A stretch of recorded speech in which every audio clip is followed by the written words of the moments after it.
Hi everyone! Magandang umaga, tanghali, hapon at gabi sa inyong lahat. Welcome to my YouTube channel. Ako nga palang muli si Lerma Novales Sarmiento, ang writer at author ng aklat na to na pinamagatang Life in 3 Parts.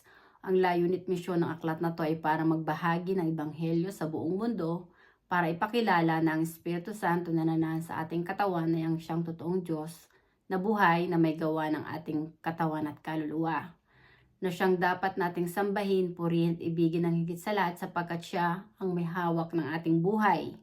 At sinabi ni Kristo na ang kasalanan na walang kapatawaran ay kapag nilapastangan mo ang Espiritu Santo.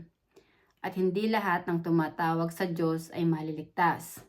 Sa araw na to, ang topic ko ay spiritual wisdom. Vice ganda, nahulog at nabagok ang utak. Gusto kong ibahagi sa inyo ang katotohanan na tayong mga tao ay hindi tao lang na ipinanganak sa laman. Tayo ay mga spiritual din na ipinanganak sa spirito ng Espiritu Santo. Ang ating kaluluwa na siyang tinanggap ng lalaki at babae ay espiritu na nagmula sa Espiritu Santo. Ang ating kaluluwa ay ang siyang ating buhay na ipinahiram ng Espiritu Santo na pansamantalang mananahan sa ating katawan. At sa oras na bawiin na ng Espiritu Santo ang ating kaluluwa, tayong mga tao ay mamamatay at ang ating kaluluwa ay babalik yan sa Espiritu Santo para humarap sa paghukom base sa ating mga gawa at pananampalataya. Sa banal na kasulatan, ipinagbabawal ng Diyos ang pumatol ka sa kapwa mo lalaki. Kasuklam-suklam at walang kapatawaran sa Espiritu Santo ang pumatol ka sa kapwa mo lalaki o kapwa mo babae. Dahil bababuyin mo yung sagradong tahanan ng Espiritu Santo na siyang iyong Diyos, na siyang ating Diyos dahil sa kalaswaan at kamunduhan. At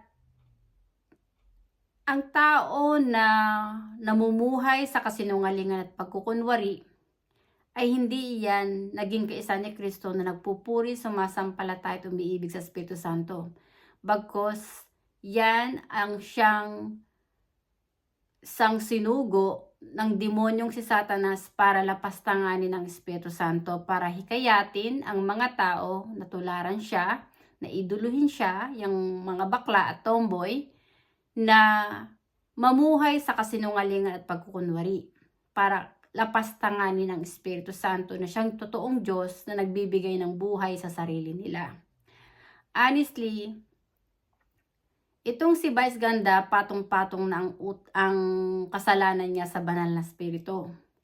Yung kanyang katawan, binaboy niya sa kamunduhan at kalaswaan. Niritoke niya ang sagradong tahanan ng Diyos ayon sa kagustuhan ni Vice Ganda. Itong si Vice Ganda ay naging mapagmataas at mayabang sa banal na spirito dahil mas inibig ni Vice Ganda ang kanyang sarili at ang pera. Ang akala nitong si Vice Ganda, pag-aari niya yung katawan niya. Dahil hindi niya naintindihan na templo ng Espiritu Santo ang kanyang katawan at ang Espiritu Santo ang Diyos na may hawak ng buhay niya, kung kaya itong si Vice Ganda walang takot na gumawa ng kasalanan laban sa Espiritu Santo na siyang Diyos na may gawa ng buhay niya. Sinabi ni Kristo na ang sinungaling ay anak ng demonyo. Honestly, si Vice Ganda ay isang sinungaling na namuhay sa sinungaling at pagkukunwari. Hindi niya tinanggap ang katotohanan kung anong totoong kasarian niya. Bagkus, mas pinili niyang mamuhay sa mali, na mamuhay siya sa kasinungalingan at pagkukunwari. Honestly, itong si Vice Ganda, kahit pasabihin mong tumatawag yan sa Diyos, pero ang tinatawag niyang Diyos ay hindi ang banal na spirito na siyang Diyos na may gawa ng buhay niya, kundi ang demonyong si Satanas na lumalapastangan sa Espiritu Santo. Itong si Vice Ganda, naging slaves ni Satanas. Kaya nahulog siya sa bitag ng demonyong si Satanas. Ipinagbenta ni Vice Ganda ang kanyang kaluluwa kay Satanas para maging alipin siya ni Satanas, para kalabanin mismo ni Vice Ganda ang Espiritu Santo na siyang Diyos na may gawa ng kanyang buhay. Honestly, patong-patong na yung kasalanan ni Vice Ganda. At kung si Vice Ganda hindi yan magsisisi at hindi yan magbabalik loob sa Espiritu Santo, sa oras na bawiin na ng Espiritu Santo ang kaluluwa sa kanyang katawan, mamamatay siya at ang kanyang kaluluwa ay mamamatay rin, gawa ng kasalanan na ginawa niya laban sa Espiritu Santo. At dahil doon ang kaluluwa niya ay walang puwang sa langit. Ang kanyang kaluluwa ay doon mapupunta sa impyerno kung saan naroroon ang kanyang amang sinungaling na si Satanas na siyang Diyos ng mga sinungaling. Itong si Vice Ganda, mas pinili niyang mamuhay sa mali. Mas inibig niya ang mali kaysa sa tama. Kaya itong si Vice Ganda, honestly, yung kanyang mga pinagyayabang ditong mga award, yung kanyang yung si Ayon Perez na pinagmamayabang niyang boyfriend niya, kung ano mang meron siya sa buhay niya, kung sabihin niya maganda siyang bahay, sasakyan, may magaganda siyang damit, may mga bag, alahas, sapatos, o whatever. Lahat ng mga bagay na meron siya, sa oras sa binawi na ng Espiritu Santo ang kaluluwa sa katawan niya, matotoda siya. At yung mga pinagmamayabang niyang mga bagay na meron siya dito sa mundo, mawawalan lahat yun ng kabuluhan. Dahil hindi naman yun ang magliligtas sa kaluluwa niya, kundi kung siya ay naging kaisa ni Kristo na sumasampalataya, nagpupuri at umiibig sa Espiritu Santo na siyang totoong Diyos na may gawa ng buhay niya. Pero itong si Vice Ganda, nagpaalipin siya sa demonyong si Satanas. Nagpagamit siya sa demonyong si Satanas para kalabanin mismo ang Espiritu Santo na siyang Diyos na may gawa ng buhay niya. Kaya itong si Vice Ganda, honestly, laking pagkasira at pagkawasak niya. Si Kristo, nung sinubok siya ng demonyo sa disyerto, sinabi ng demonyong si Satanas kay Kristo, gawin mong tinapay ang bato. Sinabi ni Kristo ang tao ay hindi nabubuhay dahil sa tinapay lamang. Honestly, tayong mga tao, kapag wala ng espiritu ang ating katawan, matotodas tayo. Dahil ang ating katawan, sa alubok lang yan nagmula. Ang ating kaluluwa, espiritu yun na nagmula sa Espiritu Santo. Kukuhanin ng Espiritu Santo yung ating kaluluwa sa ating katawan, kaya tayo mamamatay. Dahil pag-aari ng Espiritu Santo ang kaluluwa nating mga tao dahil sa Kanya yun nagmula. At templo ng Espiritu Santo ang ating katawan. So tayong mga tao, wala tayong ating sarili na pag-aari. Pag-aari ng Espiritu Santo ang ating katawan at kaluluwa. At walang sino mang tao ang nakakahigit sa Espiritu Santo. Kahit ang maging demonyong si Satanas ay hindi nakakahigit sa Espiritu Santo na siyang totoong nag-iisang Diyos at amang espiritual na nagsugo kay Kristo. Honestly, itong mga bakla at tomboy ay walang puwang sa langit dahil ang kanilang sinasamba ay ang demonyong si Satanas. Namuhay sila sa kasinungalingan at pagkukunwari. Sinabi nga ni Kristo na ang sinungaling ay anak ng demonyo. Honestly, si Vice Ganda at yung mga katulad yung mga bakla, mga antikristo kayong lahat na lumalapastangan sa Espiritu Santo. Ang inyong Diyos ay hindi ang Espiritu Santo na nagsugo kay Kristo, kundi mismo ang demonyong si Satanas na sinungaling. Dahil mas inibig nyo ang kasinungalingan kaysa katotohanan. Honestly, yung si Jake Cyrus, kasi ang pangalan naman talaga niyan dati ay si Charis Pimpenko. Pero yung si Charis Pimpenko, hindi siya nakontento kung paano siya nilikha ng Diyos. Ang ginawa ni Charis Pimpenko, namuhay din siya sa kasinungaling at pagkunwari. Itinakwil niya ang dating pangalan na Charis Pimpenko kung paano siya nilikha ng Diyos. Ginawa nitong si Charis Pimpenko, ginawa niyang Jake Cyrus ang pangalan niya. Pero sa pagiging Jake Cyrus niya, inilubog siya ng Espiritu Santo. Binaba siya ng Espiritu Santo dahil naging mapagmataas at mayabang itong si Jake Cyrus. Honestly, ang mga bakla at tomboy ay mga ulupong na lumalapastangan sa Espiritu Santo. Mga antikristo sila na naging kaisa ng demonyong si Satanas na nagmamataas at nagmamayabang sa Espiritu Santo. Pero itong mga araw na mga ulupong na to na lumalapastangan sa Espiritu Santo ay bilang lang. Dahil ang may hawak ng buhay natin ay ang Espiritu Santo. Ang Espiritu Santo ang Alpha at Omega. Narito na tayo sa huling panahon at maraming mga tao ang tumalikod sa Espiritu Santo at mas inibig ang kanilang sarili at pera. Na mas sinasamba nila ang pera at ang sarili nila kaysa sa Espiritu Santo na siyang Diyos na may hawak ng buhay nila. Itong mga taong ito, sarado ang kanilang utak na hindi nila naunawaan na templo ng Espiritu Santo ang kanilang katawan at bilang tao, Dapat ang tao na magpuri at sumampalataya sa Espiritu Santo parang kaluluwa ng tao ay hindi mahiwalay sa Espiritu Santo. Para kung lumisan man ang tao dito sa mundo, maging kisa siya ni Kristo sa totoong iglesia ng Diyos na sumasampalataya, nagpupuri at umiibig sa Espiritu Santo na higit sa lahat. Sinabi nga ni Kristo, hindi ka pwedeng magsilbi sa dalawang Panginoon, may pipilit at tangi ka. Ang mga karangyaan dito sa mundo, ang pera, nanggaling yan sa demonyong si Satanas na lumalapastangan sa Espiritu Santo. Kaya nang sinubok si Kristo nitong demonyong si Satanas sa disyerto at sinabi niya kay Kristo na lahat ng tatanaw mo, lahat ng nakikita mo, ipagkakaloob ko sa iyo. Sinabi ito ng demonyong si Satanas kay Kristo na ibibigay niyang lahat kay Kristo. Itong si Kristo ay ang sambahin lang na Diyos ay si Satanas. Pero sinabi ni Kristo, huwag mong subukin ang iyong Diyos. Ang katawan ni Kristo ay templo ng Espiritu Santo. Si Kristo ay puspos ng karunungan mula sa Espiritu Santo. Ang Espiritu Santo na sa katawan ni Kristo ay ang Diyos Ama na nagsugo kay Kristo, na siya ring iisang Espiritu na may gawa ng buhay ng buong sangkatauhan. Honestly, si Vice Ganda, ang kanyang kataasan at kayabangan ay bilang na. Dalang may hawak ng buhay niya ang Espiritu Santo. At yung kanyang kataasan sa Espiritu Santo ay magwawakas sa oras na bawiin na ng Espiritu Santo ang buhay na pinahiram sa kanya at laking pagkasira at pagkawasak niya dahil hindi siya patatawarin ng Espiritu Santo sa mga kasalanan na ginawa niya laban sa Espiritu Santo. Dahil tambak-tambak na ang kanyang kasalanan na ginawa. Nariyan yung hindi lang yung pumatol siya sa kapwa niya lalaki, nang hikayat pa siya ng mga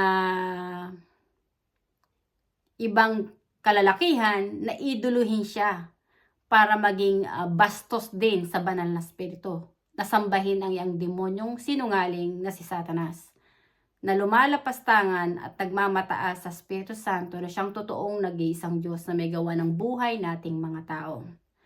Honestly, Vice Ganda, kung nakikinig ka, yung mga halakhak mo at mga kaartehan mo na pinagmamayabong mo pa dyan sa showtime, tatandaan mo lang, templo ng Espiritu Santo ang katawan mo. Ang Espiritu Santo ang Diyos na may hawak ng buhay mo at hindi mo kayang linlangin ang Espiritu Santo na siyang nagbibigay ng buhay sa iyo. Yang mga karangyaan mo na natatanggap, pera, alahas, sasakyan, bag, sapatos, kung ano-ano pa, wala yang silbi. Sa oras na humarap ka na sa Espiritu Santo para humarap sa paghuhukom. Yung mga ipinagmamayabang mo dito, iiwan mo lahat yan. Hindi mo yan madadala sa kabilang buhay. Yang mga tinatanggap mo dito sa mundo, na mga award, hindi yan nanggaling sa Diyos, nanggaling yan sa demonyong si Satanas sa sinungaling. Nakatulad mong sinungaling na lumalapastangan sa Espiritu Santo. Kaya laking pagkasira mo sa oras na bawiin na ng Espiritu Santo ang buhay na pinahiram sa iyo dahil matotodas ka. Ang iyong kaluluwa ay mamamatay din gawa ng kasalanan na ginawa mo sa Espiritu Santo. At dahil doon, hindi ka patatawarin ng Espiritu Santo at ang iyong kaluluwa ay itatapon ng Espiritu Santo sa impyerno. Ngayon, kung ikaw magpapakalalaki ka at magsisisi ka, hihikayatin mo yung mga bakla na magpakalalaki din, maliligtas yung kaluluwa mo. At yung mga taong nahikayat mong na naging bakla, na nagsisit, nagbalik loob sa Espiritu Santo, maliligtas din ang kaluluwa nila dahil patatawarin sila ng Espiritu Santo. Pero kung kayo mananatiling matigas ang puso nyo, na magmamayabang pa rin sa Espiritu Santo kahit alam nyo na ang katotohanan, mga hangal kayo, mga mangmang, na binigyan kayo ng buhay ng Espiritu Santo pero kinakalaban nyo mismo ang Diyos na nagbibigay ng buhay sa inyo. Kaya ang tawag sa inyo ay mga ulupong, mga antikristo, mga hangal, mga mangmang, dahil kahit alam nyo ng katotohanan, mas pinili pa rin ninyong mamuhay sa kasinungalingan. Ang anak ni Satanas ay mapagmataas at mayabang. Hindi niya tatanggapin ang katotohanan dahil sa tingin niya mas tama siya kaysa sa Diyos na lumikha sa kanya. Maraming mga tao ang lumalapastangan sa Espiritu Santo. Honestly, ang Sodom at Gomora, kaya yan winasak ng Diyos, ay dahil maraming mga tao ang nagmataas at nagmayabang sa Diyos, na binababoy yung sagradong tahanan niya. Sinabi ng Panginoon, ang sino mang sumira sa aking templo ay wawasakin ko rin. Kaya yung si Vice Ganda, nahulog siya sa patibong ng demonyong si Satanas, mas pinili niyang mamuhay sa kasinungaling at pagkukunwari. Akala niya yung mga karangyaan, pera, alahas, magagandang sasakyan o whatever na meron siya, ang totoong magpapaligaya sa kanya. Honestly, ang Espiritu Santo ang nagbibigay ng buhay sa atin, ang siyang magbibigay sa atin ng totoong kasiyahan, kalayaan at kapayapaan. Hindi ang pera na ipinagkakaloob ng demonyong si Satanas. Hindi ka pwedeng magsilbi ng sabay sa Diyos at sa pera. May pipiliin at itatangi ka. Ako bilang isang tinawag ng Espiritu Santo na maging tagapagsalita niya, layunin ko na hulihin ang bawat kaluluwa na magsisi na kayo at magbalik-loob sa Espiritu Santo para ang kaluluwa nyo ay maligtas, na huwag mapunta sa impyerno. Kaya ikaw, Vice Ganda, kung nakikinig ka, mag-repent ka na, tumalikod ka na sa paggawa mo ng kasamaan na ganyang, sa dami mong kasalanan na ginawa sa Espiritu Santo, nagpatato ka, nagparitoke ng katawan, binaboy mo yung sagradong tahanan ng Diyos kasi pumapatol ka sa kapwa mo lalaki, which is kasuklam-suklam yan sa Espiritu Santo na siyang Diyos na may gawa ng buhay mo. Honestly, mamamatay ka sa pinaggagawa mong yan. Dito sa mundo, buhay ka pa, ang katawan mo, naririto ka pa sa mundo, pero ang kaluluwa mo, zombie na. Hindi ka naiiba sa kay Chris Aquino. Kasi ang babae na makati ang ari, na pumapatol sa asawa ng may asawa at pumapatol kung kaninong lalaki, binababoy din yan ang sagradong tahanan ng Espiritu Santo. Ngayon si Chris Aquino, nagsasuffer na, kinakarma na, pinarurusahan na ng Espiritu Santo. Si Jake Cyrus, wala na rin ang kanyang kasikatan dahil kinalaban din niya ang Espiritu Santo. Ikaw, Vice Ganda, yung kasikatan mo, darating ang panahon, may araw yan, panahon yan, weather lang yan. Ngayon, sikat-sikat ka pa. Pero pagka dumating na yung pagsubok sa buhay mo, mapagaya ka kay Kristo kayo, nabigyan ka rin ng sakit ng Espiritu Santo, lulupog ka rin. At yung kataas at kayabangan mo, mawawala yan. Tatawag ka sa Diyos pero hindi ka pakikinggan ng Diyos ang dasal mo. Dahil ang puso mo ay nasa puso ng demonyong sinungaling na si Satanas na lumalapastangan sa Espiritu Santo. Kaya mag-repent na kayo. Kayong mga ulupong na lumalapastangan sa Espiritu Santo na mas pinili nyong sambahin ang demonyong sinungaling na si Satanas dahil mas pinili nyo ding mamuhay sa kasinungal pagkukunwari, mag-repent na kayo dahil ang may hawak ng buhay nyo ay ang Espiritu Santo.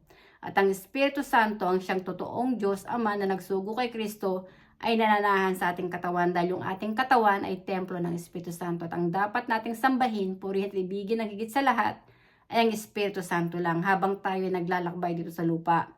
Dahil ang ating kaluluwa, Espiritu yan na nagmula sa Espiritu Santo. Alam ng Espiritu Santo kung inibig mo siya o hindi. Ang mga naging tapat at umiibig sa Espiritu Santo, ang naging kaisa ni Kristo sa totoong iglesia ng Diyos, ang siyang maliligtas. Pero yung mga katulad nyo, Vice Ganda, katulad ni Jake Cyrus, yung mga katulad nyo na namuhay sa kasinungaling at pagkukunwari, kayo yung mga ulupong na naging kaisa ng demonyong si Satanas na lumalapastangan sa Espiritu Santo na nagmamataas at nagmamayabang sa Diyos na may gawa ng buhay nyo. Mag-repent na kayo. Maraming salamat sa inyong pakikinig at hanggang sa muli. Bye! Thank you!